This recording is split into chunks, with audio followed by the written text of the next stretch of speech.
E aí, turma, então estamos aqui mais um vídeo sobre as questões do nosso material, né, de cada um dos conteúdos. E no conteúdo de hoje a gente está trabalhando com propriedades coligativas. Esse conteúdo, como comentamos lá em aula, ele é um conteúdo que nos vestibulares se dividem. Alguns vestibulares focam mais na parte teórica, que é compreender como varia aquelas propriedades, que é a temperatura de fusão, temperatura de congelamento, né?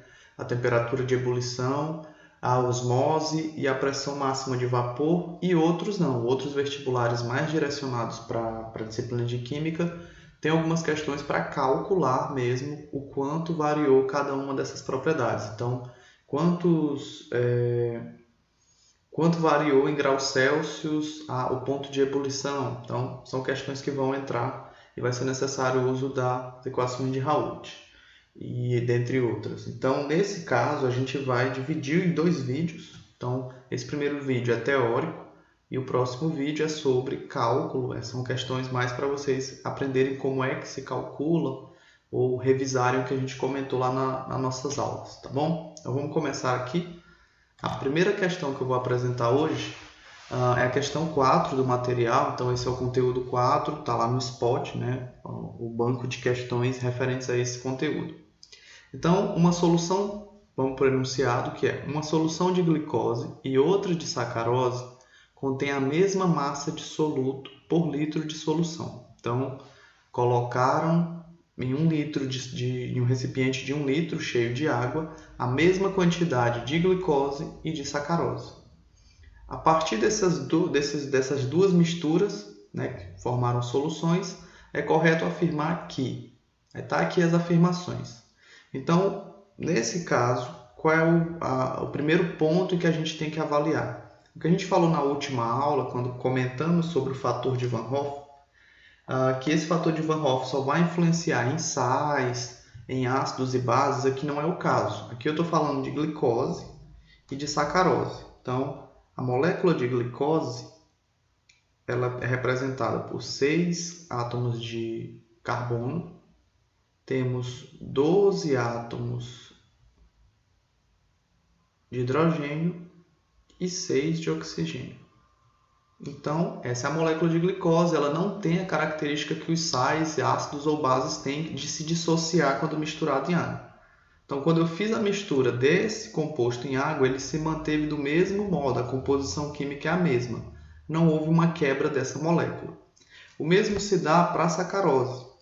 Então, a composição, né, química da sacarose são 12 átomos de carbono, são 22 átomos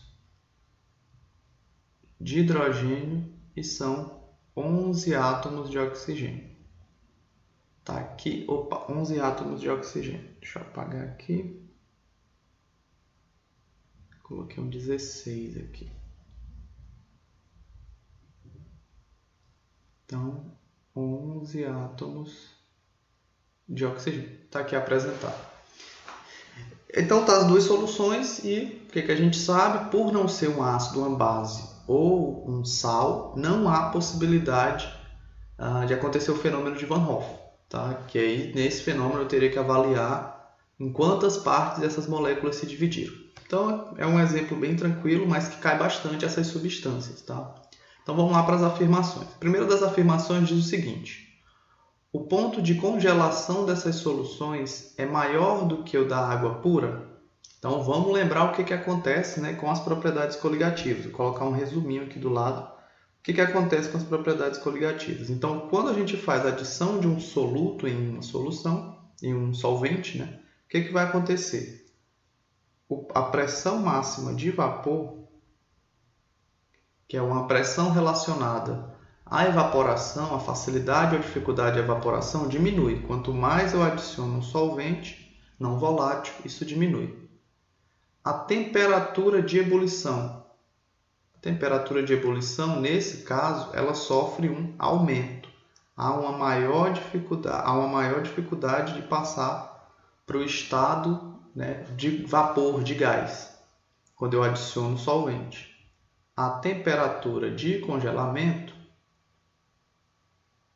ela sofre uma redução. Então, se a água congela, né, vai para o ponto de fusão da água, de congelamento, é em 0 graus Celsius, se eu adiciono glicose ou sacarose, o que acontece é que esse valor diminui. Então, agora vai para menos 5, menos 10, depende da quantidade de substância que é adicionada. E por último, que aqui não entrou nessa questão, né, mas a osmose, que é o processo de transporte de solvente a partir de uma membrana semipermeável, ela vai aumentar. Quanto mais concentração de soluto eu colocar, mais tende a ocorrer o fenômeno de osmose. Então está aqui o resumo das nossas propriedades e a gente vai pontuar e vamos verificar cada uma das situações. Então a letra A fala sobre o ponto de congelação. Então, quando eu adiciono a glicose e a sacarose na água, o que acontece com a temperatura de congelação, né? A temperatura aumenta. Então, o que isso indica? Que a primeira está errado. Está dizendo que o valor seria maior, que para congelar eu conseguiria fazer em uma temperatura superior à da água. Então, se a água congela em 0 graus Celsius, ali eu conseguiria em 20 graus Celsius, em 10 graus Celsius. Aqui não, o que acontece é uma redução. Então, nas questões teóricas, turma, é muito importante lembrar disso aqui. Como é bem comum cair em vestibulares mais gerais, né? No Enem pode cair questões assim, em que a teoria que vai resolver o teu problema. Então, primeira está errado, a letra A. Vamos para a segunda, letra B. Então, na letra B diz o seguinte, ó, o ponto de congelação da solução de glicose é menor do que o da sacarose. Aqui essa questão não pede para você calcular, mas você tem que ter uma certa noção, né, de como é que se calcula para conseguir responder. Então, vamos lá olhar para as duas moléculas, né, que estão ali apresentadas, a glicose e a sacarose. Como é que eu verifico quem congela mais ou menos? Então, para saber quem congela mais ou menos, eu preciso lembrar que o que importa, né, para as propriedades coligativas é quantas partículas eu tenho dissolvidas.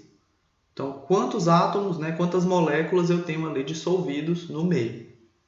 Então, se eu tenho a mesma quantidade de massa para os dois, a mesma quantidade de glicose e a mesma de sacarose, eu consigo ter uma noção de quem está em maior quantidade. Porque para lembrar, né, que quando a gente fala de massa, a gente não está falando de quantidade de moléculas. A gente está falando de massa em gramas, né? A gente está falando de quantidade de matéria, não de quantas moléculas tem ali. Então, olhando para os dois, para essas duas moléculas, a gente não precisa nem calcular, mas olhando para elas, o que a gente verifica? A molécula de glicose ela é menor do que a molécula de sacarose. Então, se eu pego 10 gramas, né, de cada uma dessas substâncias, 10 gramas de glicose tem mais moléculas do que 10 gramas de sacarose. Porque cada molécula de glicose pesa menos. Então, a gente, quando calcula, por exemplo, o número de mols, né, só para não precisa calcular, mas se quiser, né? Então, o número de mols é a massa dividido pela massa molecular da substância. Então, se eles estão em mesma quantidade de massa, quem tiver maior massa molecular vai ter o menor número de mols. Então, não precisa calcular, mas tem que ir para a parte dessa lógica. A molécula que é mais leve, para que eu tenha a mesma quantidade em gramas da que é mais pesada, a mais leve vai ter que ter um maior número. Então, para, por exemplo, 10 gramas de glicose, eu tenho mais moléculas do que em 10 gramas de sacarose. Ok? Então, o que isso diz? Que para as propriedades coligativas, o que importa é quem tem mais partículas dissolvidas. Então, quando eu olho para os dois, quem tem mais partícula dissolvida? A glicose. Porque ela é mais leve. Então, para ter a mesma quantidade de massa da sacarose, eu teria que ter um número de moléculas maior. Então, isso fica de dica, você não precisa calcular, é você lembrar disso, tá? Ah, professor, eu vou precisar saber de cor sobre as moléculas de glicose, sacarose. Tem algumas provas que te trazem informações. Tem outras provas, como eu falo, depende do vestibular, que ali ele vai deixar as informações mais subentendidas, porque são exemplos muito comuns com glicose e sacarose. Vocês estudam bastante orgânica, na área de biologia, então eles subentendem que você já conhece essas moléculas. Ok? Então vamos lá para a letra B. O que a letra B diz então? O ponto de congelação da glicose é menor que o da sacarose? Isso está correto? Sim, porque o que a gente sabe? Que quanto mais solvente é dissolvido, quanto mais partículas são dissolvidas, menor o ponto de congelação, a temperatura de congelação. Então é isso que a gente verifica. Como a glicose é mais leve, ela tem um maior volume de moléculas quando comparado à sacarose. Beleza? Então essa daqui está correta.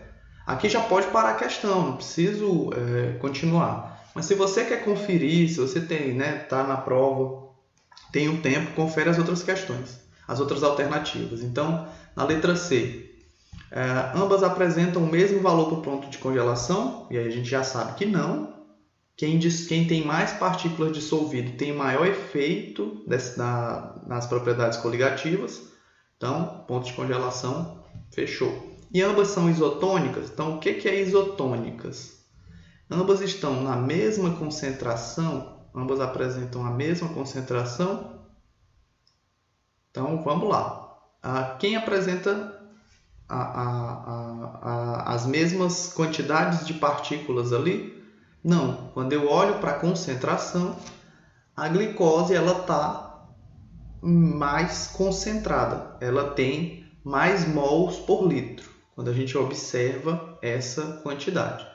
Então, ter a mesma quantidade de massa por litro não indica que eu tenho a mesma quantidade de partículas naquele volume.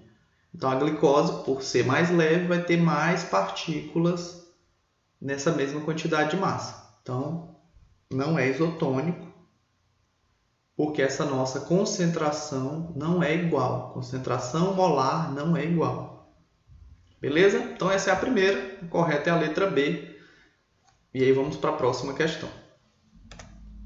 A oitava questão fala o seguinte. Então, o etilenoglicol, que é uma substância bem comum nessas provas também, turma. Então, o etilenoglicol ele é uma substância muito solúvel em água. Ele se dissolve em água e é largamente utilizado como aditivo em radiadores de motores de automóveis, tanto em países frios como em países quentes. Então, considerando a função principal de um radiador, pode-se inferir corretamente que... Então, aqui também é uma questão que a gente vai verificar as alternativas, dizer quem está certo ou quem está errado, e aí é ter atenção. O etilenoglicol não é nenhum ácido, nenhuma base, nenhum sal. Então, para ele também não existe aquela teoria de Van Hoff, que essa molécula, quando for dissolvida em água, vai se dividir em mais partes. Então, não entra, não precisa nem pensar nessa parte. Então, vamos lá. O que eles trazem de consideração? Vou anotar aqui para a gente as propriedades. O que acontece quando eu dissolvo etilenoglicol em água, né? Então, eu vou diminuir a pressão máxima de vapor. Eu vou aumentar a temperatura de ebulição. Isso é qualquer substância dissolvida, né? Qualquer substância dissolvida em um solvente. Se essa substância for uma substância não volátil, eu vou ter esse comportamento, tá? Então, a temperatura de ebulição vai subir, a temperatura de congelamento, né, vai diminuir e o processo de osmose ele vai aumentar a sua tendência.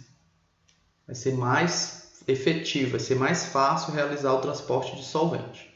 Tá, beleza. Então, vamos lá.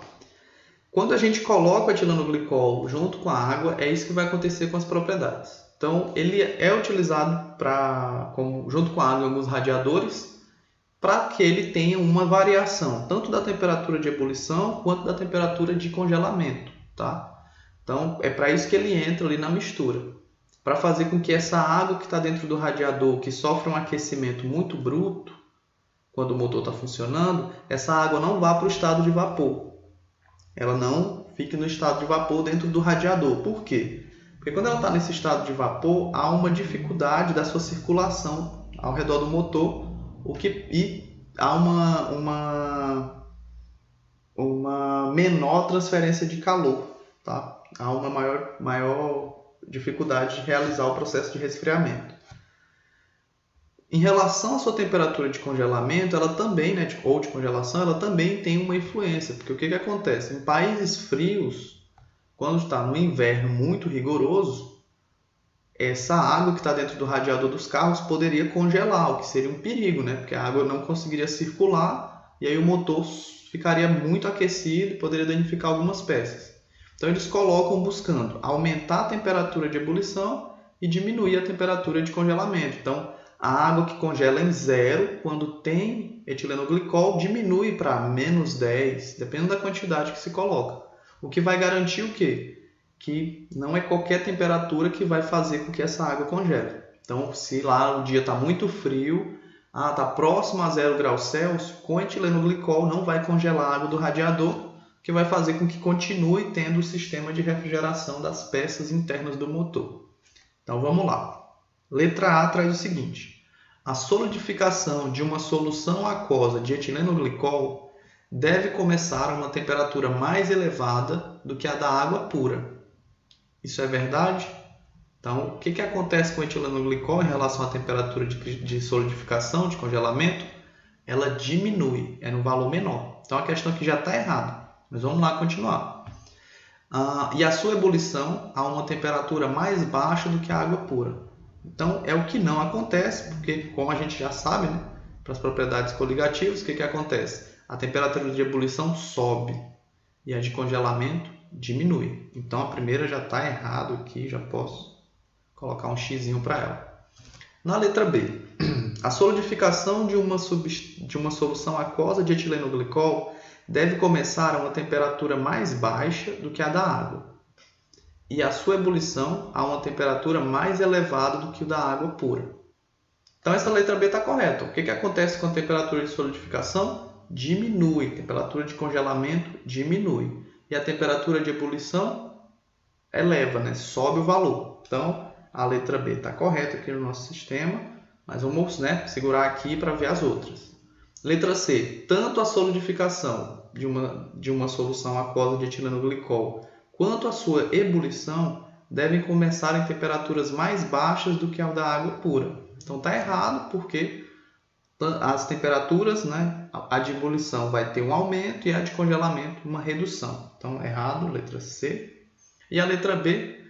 Tanto a solidificação de uma solução aquosa de etilenoglicol quanto a sua ebulição devem começar em temperaturas mais altas do que a da água pura. Também está errado, porque a de congelamento diminui, né? Ela é mais baixa. Então, está aqui errado.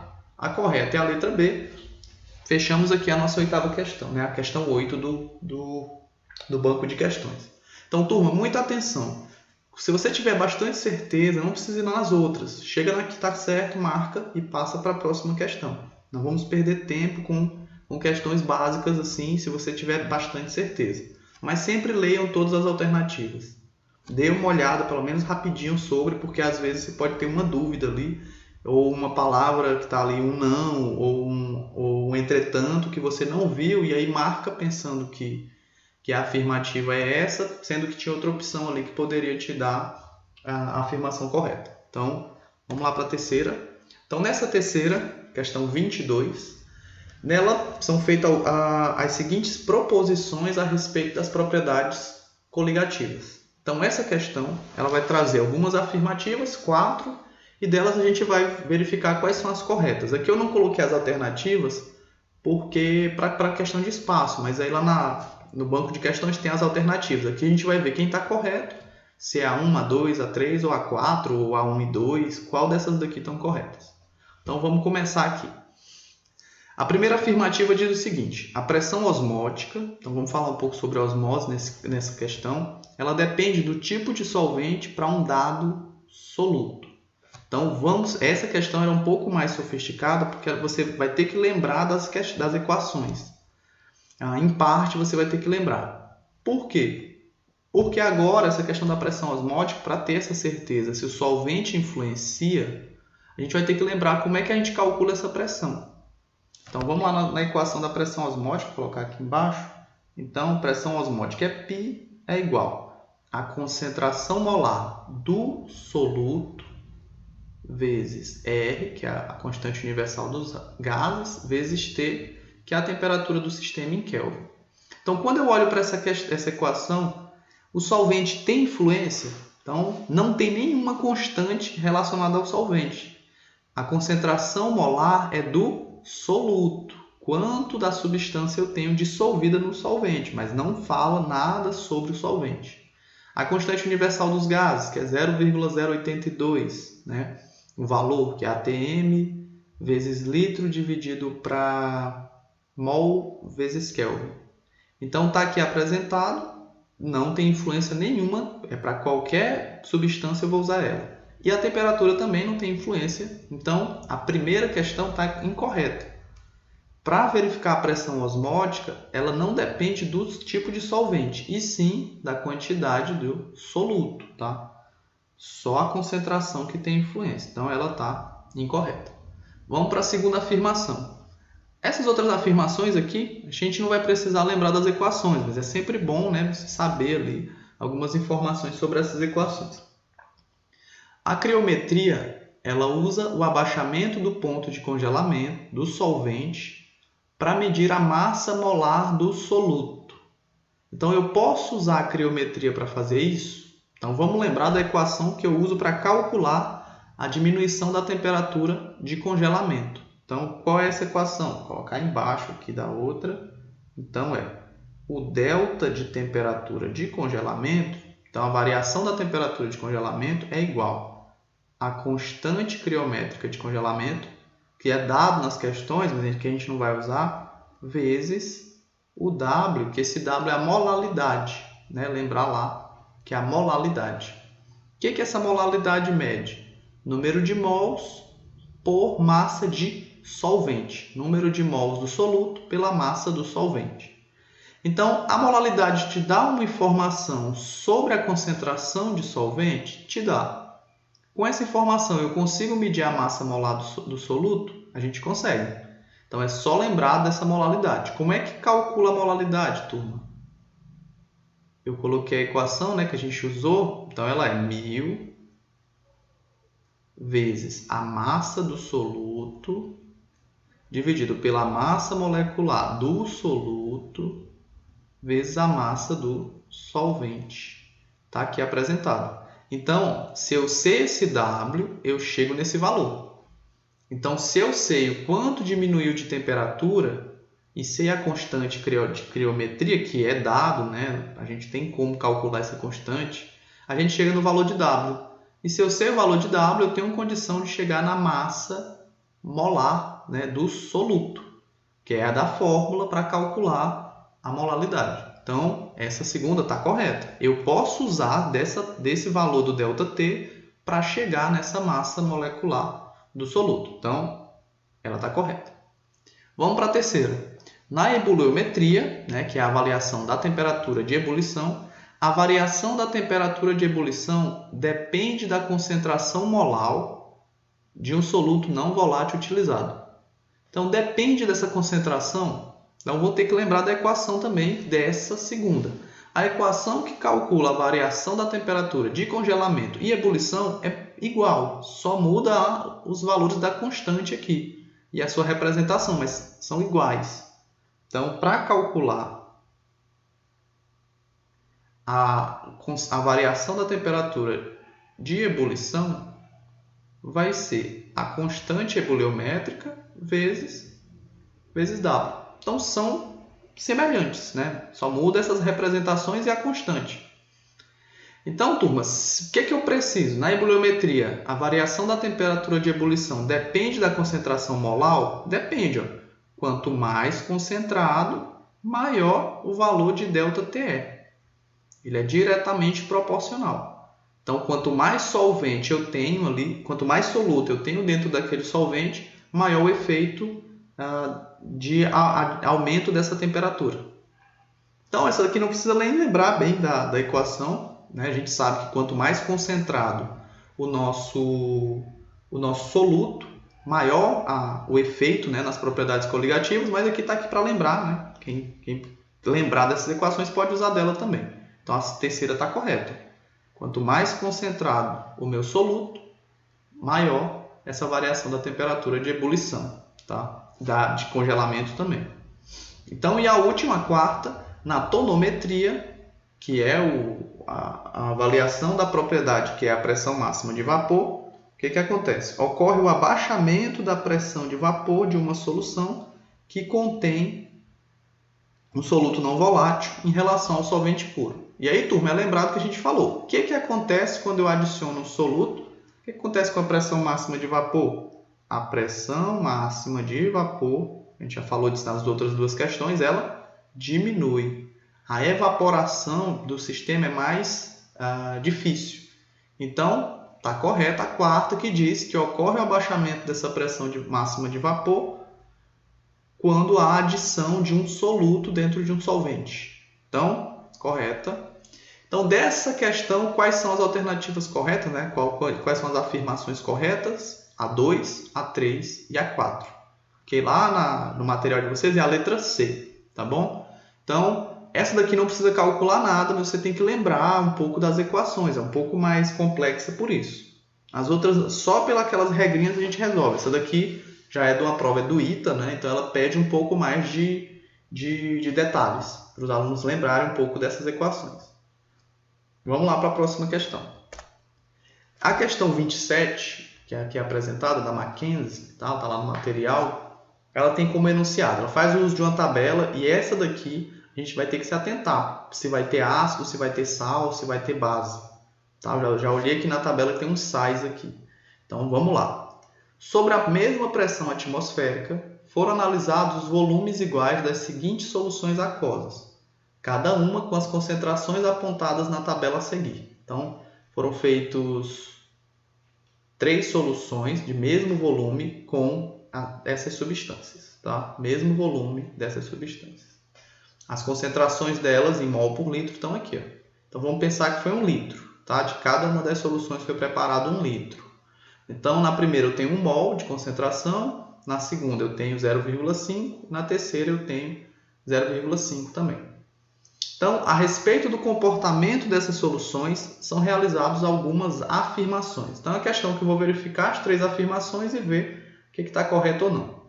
Turma, nessa questão, vamos olhar. O que é essa molécula aqui? A gente já falou dela hoje, ela é a glicose. Lá daquela outra questão, a questão, acho que 8. Ela é a glicose. Para a gente, a glicose tem algum efeito de dissociação, de quebra de molécula quando se dissolve? Não. Agora, embaixo eu tenho o cloreto de sódio e aqui abaixo eu tenho o cloreto de cálcio, que são 2 sais. O que a gente conversou lá na última aula? Que sais apresentam uma diferença ali no comportamento químico. Então, os sais eles se dividem quando são dissolvidos, né, diluídos em água. Então, como é que acontece essa divisão? Muitos vestibulares apresentam, né, nas questões a reação química para mostrar essa divisão. Só que isso acontece para substâncias mais complexas. Então, alguns sais com alumínio, né, com sulfato de alumínio, com sulfeto de alumínio, eles podem apresentar. Mas para cloreto de sódio é o exemplo mais clássico dos livros. Então, aqui eles não costumam apresentar. Então, o que acontece quando eu misturo esse sal na água? Então, no momento em que eu faço essa mistura, ele vai se dividir, é o processo de dissociação, e vai formar um íon sódio, carga positiva, mais o íon cloro, de carga negativa. Então, uma molécula de sal, quando misturada na água, se divide em 2. E isso influencia no fenômeno, né, nas propriedades coligativas, porque as propriedades coligativas só dependem da quantidade de partículas dissolvidas. Para o segundo aqui, acontece a mesma coisa, que é o cloreto de cálcio. Só que eu tenho 2 átomos de cloro aqui. Então, quando eles se dividem, ao invés de eu ter um cálcio e um cloro, eu vou ter um cálcio, que é o que a carga dele é 2+, tá? Mais 2 cloro, que é aquela lei, né, da conservação da matéria. Não tem como eu ter na molécula um cálcio e 2 cloro, e depois que eu dividir só tem um cálcio e um cloro. Tem que ter a mesma quantidade de átomos de um lado do outro. Então, quando dissolvido em água, é isso que acontece. O que isso garante, gente? A gente falou lá do fator de Van Hoff, né? Então, quando comparado à glicose, se eu tenho a mesma quantidade de molécula da glicose com a do sal, com a do sal de cozinha, com a do cloreto de cálcio, O efeito é diferente, porque quando dissolvida a glicose não se divide em nenhuma parte, então se eu tenho 10 moléculas de glicose, eu vou ter 10 moléculas de glicose dissolvidas em água. O sal não. O sal de cozinha, que é o cloreto de sódio, se eu tenho 10 moléculas, quando elas estiverem dissolvidas em água, eu terei o dobro, 20, porque cada molécula se divide em duas partes.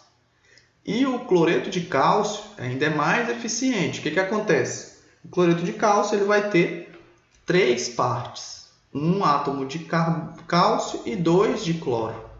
Então, se eu tenho 10 moléculas, quando dissolvido em água eu terei 30. Então, é 3 vezes mais do que a glicose teria de efeito. Tá? Só para a gente se atentar. Se caso, perguntas que caem sais ou ácidos ou bases, tem que lembrar disso.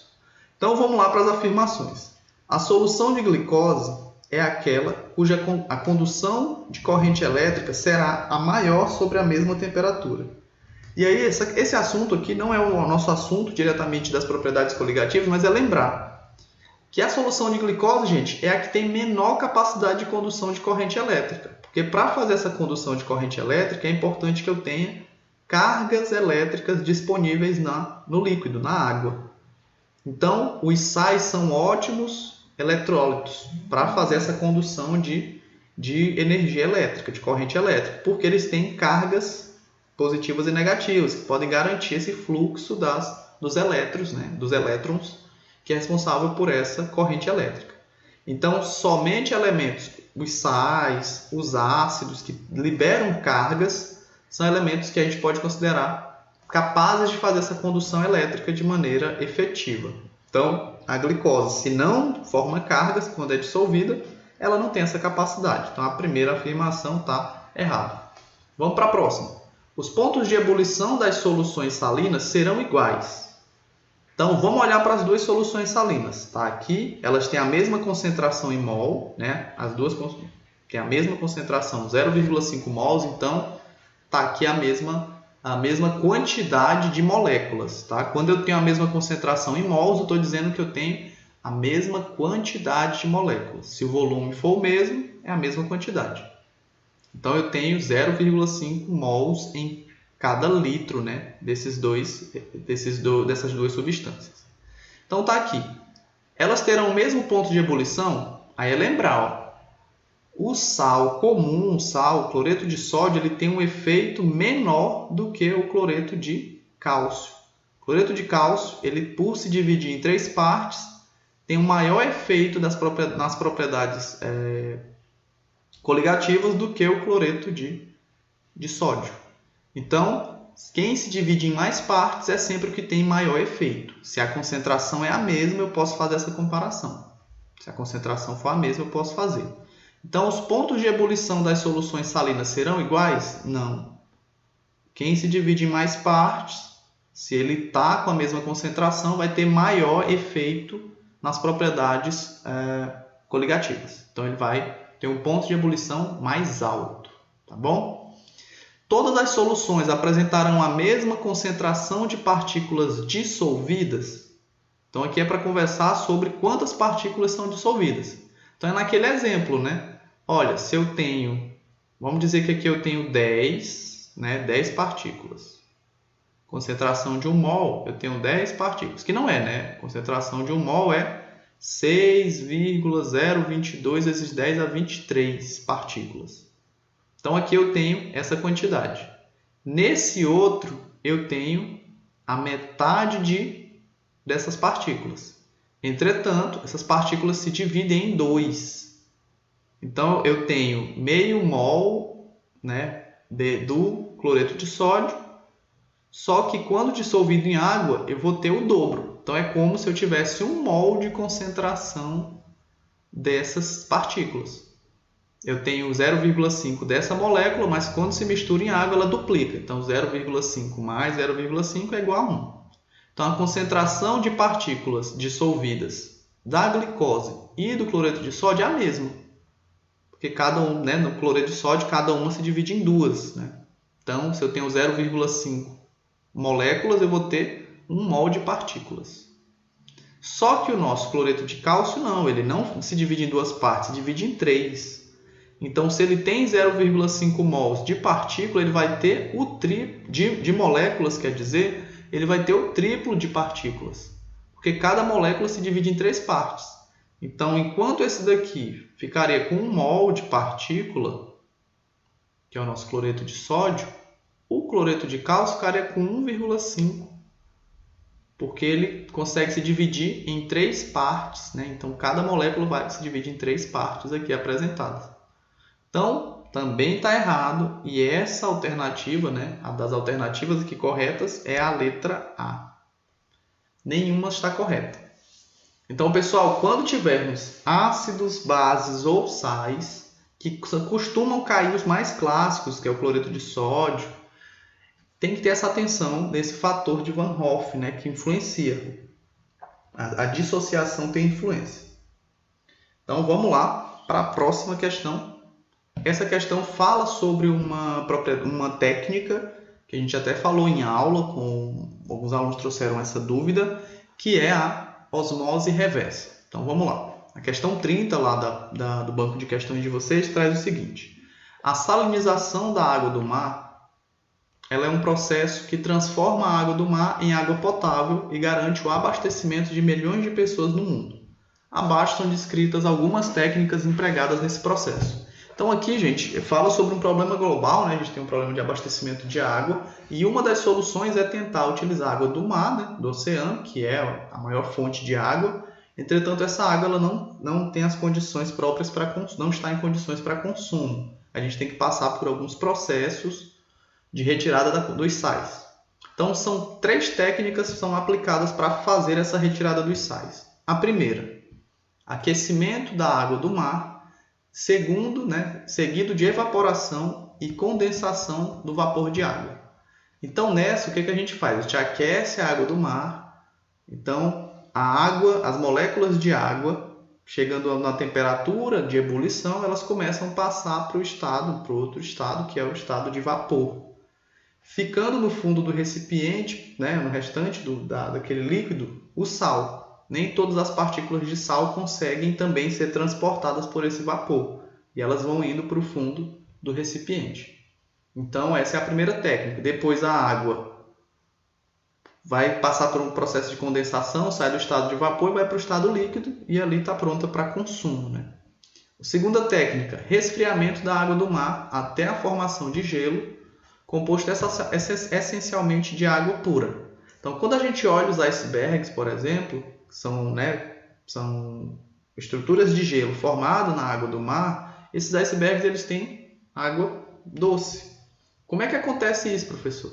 Porque quando começa o processo de congelamento, esse processo ele acontece principalmente nas regiões em que eu tenho a água com menor quantidade de soluto, dissolvida.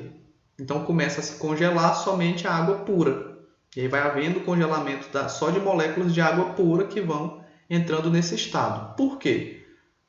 Mas vamos lembrar do que acontece, né? A água, quando tem sais, quando tem um soluto dissolvido, o ponto de congelamento dessa água é mais baixo do que da água pura.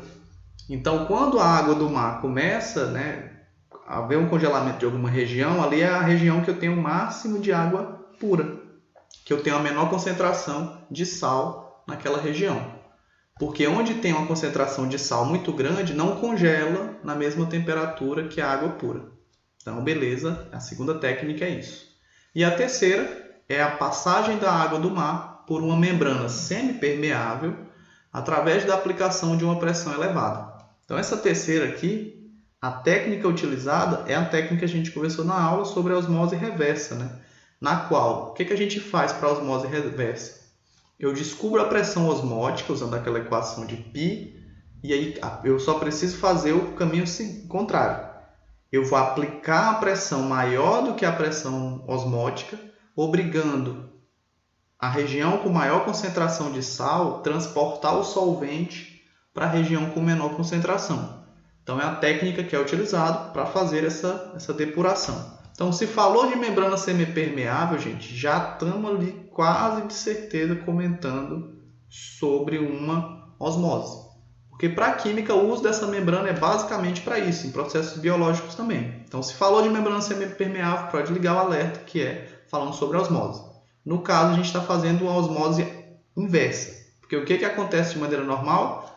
Há o transporte de solvente da região de menor concentração, que é a região hipoconcentrada, de menor concentração, hipotônica, para uma região de maior concentração de soluto dissolvido, que é a hipertônica. Só que aqui eu estou obrigando a fazer o caminho contrário. Estou saindo da região de maior concentração de sal para a de menor concentração. Beleza, vamos lá, fechamos as 3 técnicas. As propriedades coligativas envolvidas nas técnicas descritas no item 1, 2 e 3 podem ser classificadas respectivamente como... Então tá aqui, tá falando do que? Das propriedades coligativas. Quais são as propriedades coligativas? Estudamos nas nossas aulas, né? A de pressão máxima de vapor é a tonoscopia ou tonometria. A segunda, falando sobre... então, ela fala sobre a pressão máxima de vapor. Opa, vamos ver.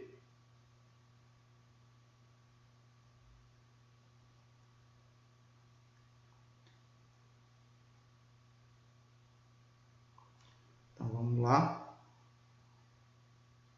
Ela é a pressão máxima de vapor. A próxima é ebulioscopia.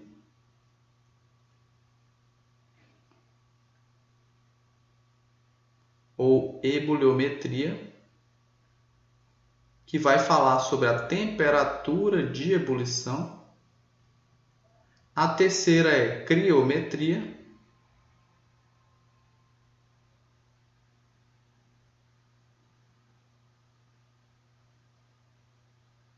Que vai falar sobre a temperatura de congelamento, de congelação.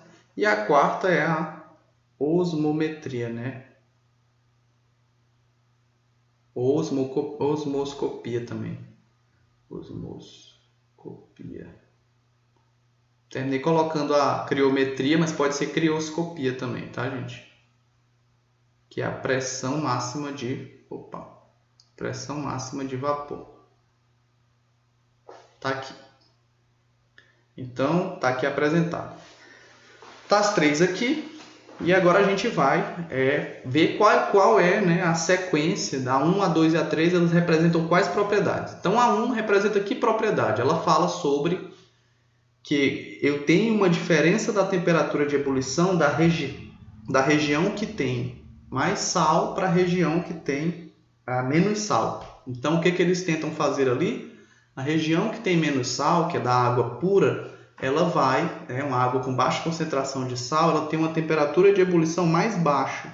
Então, quando eu coloco a água para ferver, a região com menos sal é aquela que é vaporizada inicialmente. E aí, depois dessa vaporização, eu faço a condensação da água, tá? Depois dessa evaporação. Então, eu aqueço a água, não até chegar à ebulição, até chegar à temperatura na qual a evaporação acontece, e aí eu consigo fazer a retirada da água pura. Porque a água com sal não evapora, né? Não faz a ebulição nessa mesma temperatura. Então, a primeira técnica é ebulioscopia. Então, para resolver aqui, gente, a dica que eu dou é, a gente sabe qual é a última técnica. Se falou de membrana semipermeável, se a técnica é aplicar uma pressão elevada, é uma osmose reversa. Então, quais são as alternativas que tem osmose reversa, né? Eu tenho a letra A e eu tenho a letra D. Então, é observar qual das duas fala, quais são as outras propriedades. O restante não é as propriedades, são técnicas. Destilação, cristalização e filtração a vácuo são técnicas químicas, mas não são propriedades, não são as propriedades coligativas. As coligativas são essas. Então, sobra a A e a D para a gente resolver. A osmose já está certo aqui das duas. Vamos olhar as outras lá. Então, a primeira fala sobre ebulioscopia. Então, a letra A fala sobre isso. E a letra D fala sobre isso. Então, tá aqui, as duas estão no par. Vai resolver na 2. Então, qual é a segunda técnica? É a técnica de cristalização, de solidificação da água, né? Então, essa técnica está ligada a que propriedade? A gente sabe que a água pura vai congelar primeiro na temperatura superior à água com sal. A água com sal vai congelar abaixo de 0 graus Celsius. Então, a técnica relacionada à tonometria, não. Tonometria fala de pressão máxima de vapor. Está falando de evaporação ali. Então, a gente está falando sobre a crioscopia, que é a técnica, né, as técnicas avaliadas em relação à temperatura de congelamento. Então, nesse nosso caso, a nossa questão 30 fala sobre a letra A como a alternativa correta dela. Então, essas técnicas aí vocês sim tem que memorizar, dar um jeito de aprender, porque aquelas regrinhas vêm dela, né? Então, a pressão máxima de vapor diminui, temperatura de ebulição sobe, temperatura de cristalização desce e a osmometria sobe. Tende a ser maior no sistema quanto mais soluto é dissolvido. Beleza? Então, vamos lá para a próxima questão. Essa questão que eu queria trabalhar com vocês, eu até fiz um rascunho antes, eu vou apagar aqui para a gente fazer agora, que eu estava testando aqui. Opa, deixa eu ver se eu consigo apagar esse rascunho.